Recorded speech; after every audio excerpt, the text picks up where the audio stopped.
बिस्मिल्लाहिर्रहमानिर्रहीम अस्सलाम वालेकुम डियर ऑल व्यूवर्स। आई होपफुल कि आप सब लोग खैरियत से होंगे।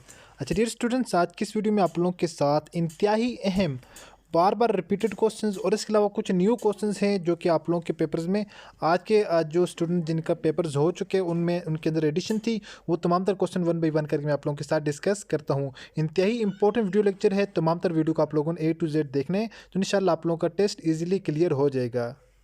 अच्छा डियर स्टूडेंट, अल्हम्दुलिल्लाह से हमारे ऑलमोस्ट जितने भी स्टूडेंट हैं हमारे, उन सब का जो है वो टेस्ट भी क्लियर हो चुका है और उनको इंटरव्यू की कॉल्स भी आना स्टार्ट हो गई हैं। काफ़ी सारे स्टूडेंट का हमारा जो है वो इंटरव्यू भी हो चुका है। तमाम तर डिटेल्स आपको बताते हैं वन बाई वन करके। ओके, तो first of all dear student, आप लोगों ने वीडियो को लाइक कर देना है और अगर चैनल पर फर्स्ट टाइम आए हैं तो प्लीज़ चैनल को सब्सक्राइब कर दें और साथ बेल आइकन के बटन को नोटिफिकेशन ऑल कर दें ताकि आने वाली नेक्स्ट वीडियो की अपडेट सबसे पहले आप लोगों तक पहुंचती रहे। अच्छा डियर स्टूडेंट, हमारे ऑलमोस्ट जितने भी स्टूडेंट थे अल्हम्दुलिल्लाह सबके टेस्ट क्लियर भी हो चुके हैं और मोस्टली स्टूडेंट को इंटरव्यू की कॉल्स भी आ चुकी हैं। अगर आप लोगों ने टेस्ट की प्रॉपर तैयारी करनी है तो आप लोगों को यहाँ पर एक नंबर शो हो रहा होगा, आप लोग इस नंबर के ऊपर मैसेज कर सकते हैं। आप लोगों को complete A to Z test की तैयारी करवाई जाएगी इंतहाई मुनासिब फ़ी के अंदर। ओके, यानी ना होने के बराबर आप लोगों की से फ़ी ली जाती है, उसी के अंदर इंटरव्यू की प्रिपरेशन भी आपको करवाई जाती है। ओके, फर्स्ट ऑफ ऑल हमारे पास क्वेश्चन नंबर 1 आया हुआ था आज के पेपर में, फाइंड द मॉड। यहाँ पर आपने मॉड फाइंड करना था, तो यहाँ पर पहली वैल्यू है 4 5 7 4 9 1 3। अब मॉड हमारे पास वो वैल्यू होगी जो यहाँ पर 2 मरतबा रिपीट हो चुकी है। पहले हमारे पास यहाँ पर देखें चार हमारे पास यहाँ पर 2 टाइम रिपीट हो रहा है। 4 हमारे पास एक ये है और हमारे पास एक ये है। ओके, बाकी कोई वैल्यू ऐसी नहीं है जो अगेन रिपीट हुई हो, लेकिन 4 जो है 2 दफ़ा यहाँ पर रिपीट हुए, सो इसका जो मॉड होगा वो 4 हो जाएगा। ओके, इसका करेक्ट आंसर आ जाएगा। उसके बाद नेक्स्ट क्वेश्चन था स्टूडेंट, यहाँ पर था XZADEIJ। पहले एक्स के बाद जेड लिखा हुआ, यानी यहाँ पर एक लेटर स्किप किया हुआ। उसके बाद जेड के बाद हम लोगों ने लिखा ए के बाद बी और सी 2 लेटर स्किप किए, उसके बाद डी लिख दिया। ओके, उसके बाद यहाँ पर एक क्वेश्चन आया, उसके बाद था उसके बाद EFGH 3 लेटर स्किप किए, उसके बाद आई लिख दिया। उसके बाद यहाँ पर 3 लेटर स्किप किए, उसके बाद जे है। जे के बाद आप लोगों ने 4 लेटर स्किप करने हैं, KLMN। उसके बाद आप लोग लिख देंगे O। इसका मतलब ये है कि फर्स्ट में 1 लेटर स्किप किया है, इसमें 2 लेटर, इसमें 3 लेटर, इसमें 4 लेटर। ओके, तो ये इनकी प्रॉपर तरतीब थी इस क्वेश्चन के अंदर। नेक्स्ट जो डियर स्टूडेंट पेपर में क्वेश्चन आया हुआ था वो ये था, white elephant land is known. Thailand को जो है वो सफ़ेद हाथियों की सरजमीन कहा जाता है। क्वेश्चन ये आया हुआ था। नेक्स्ट जो क्वेश्चन आया हुआ था dear student, longest road of Pakistan is. तो पाकिस्तान का सबसे लंबा जो रोड है वो कौन सा है, तो वो पाकिस्तान हाईवे का जो है, ठीक है, इसका करेक्ट आंसर ये था।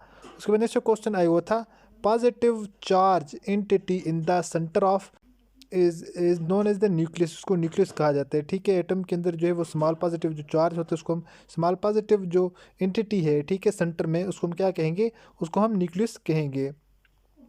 उसके बाद नेक्स्ट क्वेश्चन है dear student, the largest glacier of Pakistan. तो पाकिस्तान का सबसे बड़ा ग्लेशियर कौन सा है, तो सियाचिन ग्लेशियर जो है वो पाकिस्तान का सबसे बड़ा ग्लेशियर है। ओके, उसके बाद नेक्स्ट क्वेश्चन है dear student, which river pass through the Balochistan. Balochistan से कौन सा दरिया पास होता है, तो Hingol river is pass through the Balochistan. तो हंगूल रिवर जो है वो बलोचिस्तान से पास हो रहा है। उसके नेक्स्ट क्वेश्चन है dear student, study of brain. दिमाग की जो स्टडी है इसके बारे में, इसके मुताले को क्या कहा जाता है, इसके मुताले को इंसेफालोजी कहा जाता है। Okay, encephalology is known as the study of brain. उसके बाद नेक्स्ट क्वेश्चन है था, the largest country of the world according by area. रकबे के लिहाज से दुनिया का सबसे बड़ा मुल्क कौन सा था, तो Russia is the largest country according to area. ठीक है, रकबे के लिहाज से सबसे बड़ा मुल्क जो है रशिया है, जबकि चाइना जो है वो रकबे के लिहाज से, पॉपुलेशन के लिहाज से दुनिया में सबसे बड़ी कंट्री है। उसके बाद डियर स्टूडेंट यहाँ पर जो है वो एक क्वेश्चन आया हुआ था, if a car travel 16 kilometre per hour then how much distance will cover in 8 hour. कह रहे एक जो कार है वो 1 घंटे में 60 किलोमीटर डिस्टेंस तय कर रही है। ठीक है, 60 किलोमीटर 1 घंटे में, तो वो how much distance will cover in 8 हावर। तो पहले मैं आपको बता देता हूँ, अगर 1 घंटे में एक कार है जी, 1 घंटे में वो 60 किलोमीटर डिस्टेंस तय कर रही है, तो 8 घंटों में कितना करेगी, तो 8 को हम क्या करेंगे, 60 के साथ मल्टीप्लाई कर देंगे, 8 से 48 480 किलोमीटर। ठीक है जी, 8 घंटों में वो कितना डिस्टेंस ट्रेवल करेगी, 8 घंटों में 480 किलोमीटर का डिस्टेंस वो ट्रेवल करेगी, क्योंकि 1 घंटे के अंदर वो कितना 60 किलोमीटर ट्रेवल कर रही है, तो 8 घंटों को हम इसके साथ 60 के साथ मल्टीप्लाई कर देंगे तो ये हमारे पास आ जाएगा 480। ठीक है, 8 के 48, ये 480 हमारे पास इसका करेक्ट आंसर आ जाएगा। उसके बाद ये स्टूडेंट एक और नेक्स्ट क्वेश्चन आया हुआ था, if a man travel 5 kilometre in north and move left and then east find current direction. अच्छा डियर स्टूडेंट, इस तरह के जो क्वेश्चंस हैं इसको आप लोगों ने किस तरह सॉल्व करना है। इस तरह के क्वेश्चनों को सॉल्व करने के लिए आप लोगों ने यहाँ पर इस तरह की एक डायग्राम बना लेनी है। इसकी ये साइड नॉर्थ है, इसकी ये वाली साइड जो है वो साउथ है, ये वाली साइड इसकी ईस्ट है, ये वाली साइड इसकी वेस्ट है। अगर एक पर्सन है वो यहाँ पर खड़ा है, ओके, अब वो कहते हैं कि 5 किलोमीटर ईस्ट की जानब जाता है, ईस्ट 5 किलोमीटर यहाँ पर अगर हमारे पास ईस्ट की जानब जा रहा है, उसके बाद लेफ्ट टर्न करता है। अब आप लोगों ने अपने अपने अकॉर्डिंग देख लेना है कि वो आया लेफ्ट इसका किधर, इधर है या इधर, ये अब इसका ये वाला राइट हो जाएगा, ये इसका लेफ्ट हो जाएगा। अगर वो कहते हैं राइट को मोड़ना है तो आप लोगों ने इसको इस साइड मोड़ देना, अगर वो कहते हैं कि लेफ्ट को मोड़ना है तो आप लोगों ने साइड मोड़ देना है। उसके बाद अगर फर्दर कहते हैं कि राइट या लेफ्ट, ये इसका राइट हो जाएगा, ये इसका लेफ्ट हो जाएगा।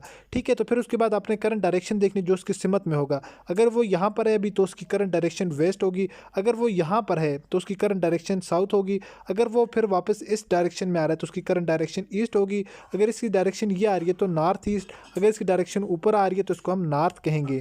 डियर स्टूडेंट, बड़ा इजी मेथड है ये, इस मेथड से आप किसी तरह के भी क्वेश्चन को सोल्व कर पाएंगे। अगेन मैं थोड़ा सा रिपीट कर देता हूँ, कुछ स्टूडेंट को समझ नहीं आई होगी। यहाँ पर ये फॉर एग्जांपल एक आदमी है, ठीक है, एक आदमी है वो यहाँ पर खड़ा है। अब कहते हैं कि वो 5 किलोमीटर ईस्ट की जानब चला, ये 5 किलोमीटर हम लेंगे ईस्ट की जानब चला, 5 किलोमीटर ईस्ट को चल गया, ओके। उसके बाद हम कहते हैं कि ये इसका अब हमारे पास ये वाला इसका राइट आ जाएगा, ये इसका लेफ्ट आ जाएगा। अब अगर कहते हैं कि लेफ्ट घूम गया तो ये ऊपर घूम जाएगा। अब अगर फिर फर्दर उसके बाद कहते हैं कि राइट घूमे तो इधर घुमा देंगे, लेफ्ट घूमे तो इधर घुमा देंगे। उसके बाद आपने डायरेक्शन देखनी है, ठीक है, वो डायरेक्शन पूछेगा करंट डायरेक्शन कौन सी है, तो ये वाली अगर डायरेक्शन तो ये वेस्ट है, ये वाली अगर इसकी डायरेक्शन है तो ये हमारे पास ईस्ट है, अगर ये ऊपर की डायरेक्शन के में जाएगा तो ये नॉर्थ डायरेक्शन होगी, अगर नीचे की डायरेक्शन में यहाँ से फर्दर मूव करवा रहे हैं तो वो साउथ की आपकी डायरेक्शन होगी। जो भी डायरेक्शन होगी डियर स्टूडेंट आपने बता देना है। तो ये आप लोगों के क्वेश्चंस के पेपर के आज कुछ इंपॉर्टेंट क्वेश्चन थे जो मैंने आप लोगों के साथ शेयर किए हैं।